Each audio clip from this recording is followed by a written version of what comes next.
So, a couple weeks ago, my husband had an experience cleaning out. So, my husband sometimes does construction work, building work. He does a lot of work with his hands, even for our business. So, a couple weeks ago, he was helping to clear out a house of a woman that had passed away.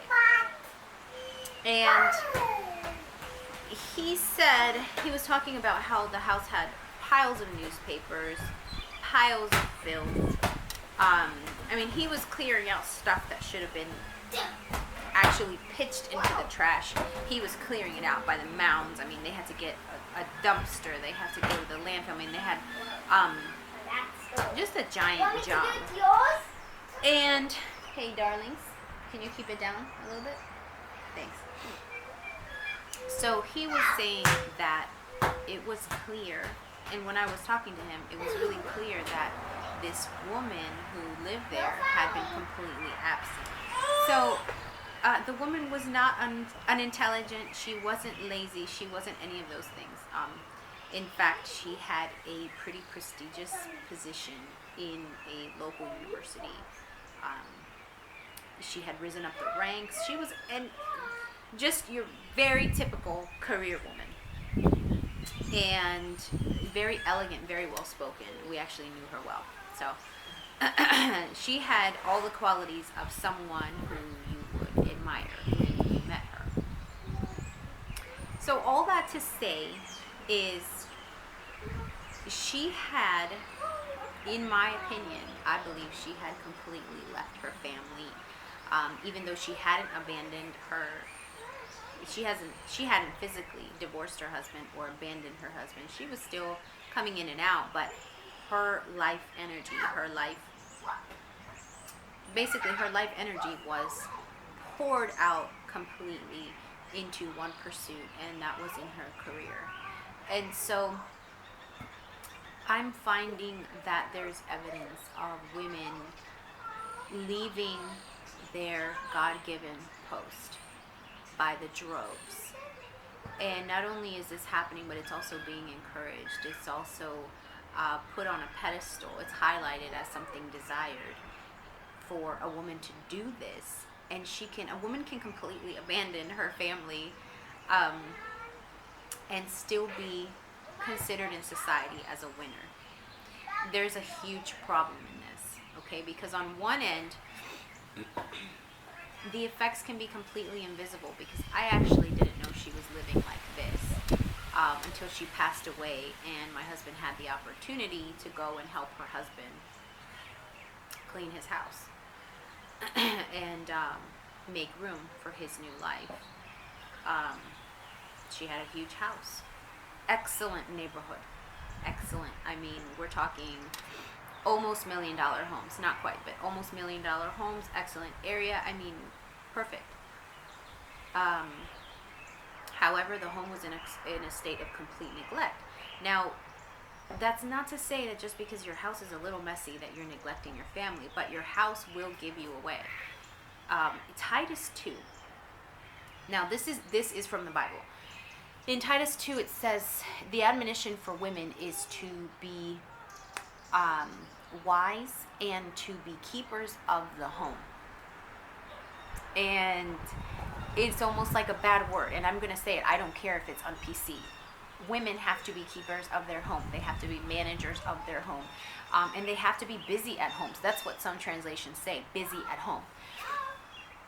Now, how can you be busy at home if you're pouring yourself out into your career? You cannot do both things. It's not possible.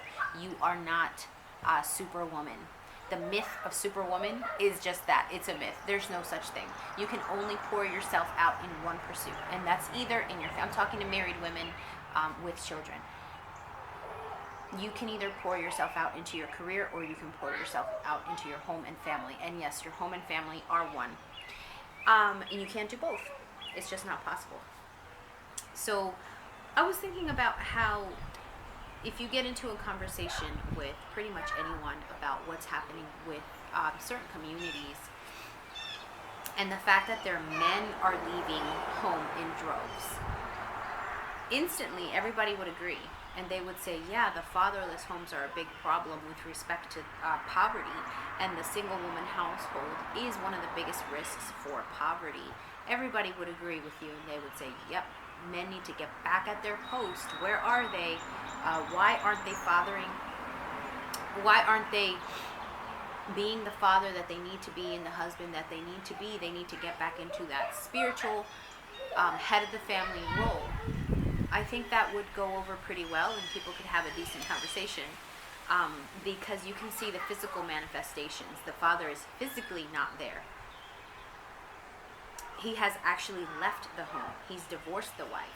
He's gone after other women, or he's just not been in the home at all. He's just fathered children, but decided not to be a father to the children, or to be a husband to the wife.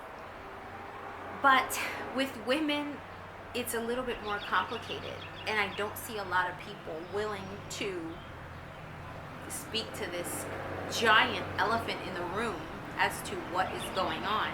We see the evidence, we see the fallout. A lot of us have been raised in homes where the mother was still present but not really present, and we got her leftovers. She didn't pour out into us, and we wonder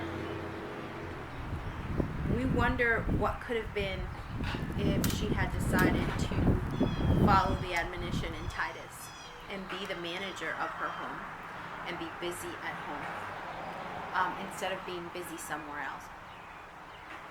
And I look at certain societal issues through this lens all the time. In fact, I believe that God has given me this passion, and so basically I wear these glasses, these post-colored glasses. Everything I see, every problem I see, can literally be solved by the mother being at her post. Drug addiction around here is running rampant. Everybody's talking about it. It's a huge problem. We see drug addicts everywhere. And so I would say in the town over from where I live, not so much in my town, but in the town over, we see drug addicts everywhere. And I just wonder if there had been a God-fearing woman intent on living out the admonition in Titus 2 in the home. I wonder what that drug addict would be, and how much of a difference it would have made in that person's life. And this can be multiplied to everybody in a town.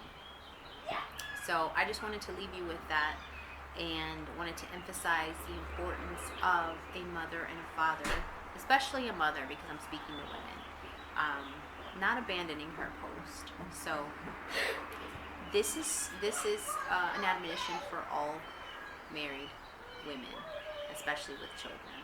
So I will talk to you guys later.